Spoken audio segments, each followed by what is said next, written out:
మీనరాశి వారికి ఈ వారం పెద్ద స్థాయి కలిగిన వ్యక్తులు కూడా చిన్న చిన్న పనులను చేసుకోవాల్సి వస్తుంది.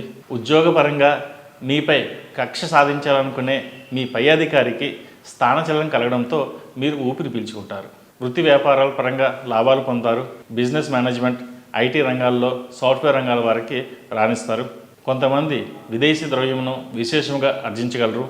పేరు ప్రఖ్యాతలు అధికమగును. దుష్ప్రచారంలో శత్రుపీడల మూలంగా కొంత మానసిక ఆందోళనకు అవకాశం ఉంది. మీ విజయమే శత్రువుల ఓటమికి కారణమవుతుంది.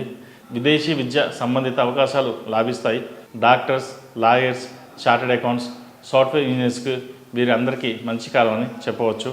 సంతానం లేని వారికి సంతాన ప్రాప్తికి అవకాశాలు ఉన్నాయి. ఈ రాశి వారికి ఏలినాటి శని నడుస్తున్న వలన 8 శనివారాలు తైలాభిషేకం చేయడం చెప్పదగిన సూచన. ఈ రాశిలో జన్మించిన వారికి కలిసి వచ్చే సంఖ్య నంబర్ 5, కలిసి వచ్చే దిక్కు తూర్పు, కలిసి వచ్చే రంగు గ్రీన్.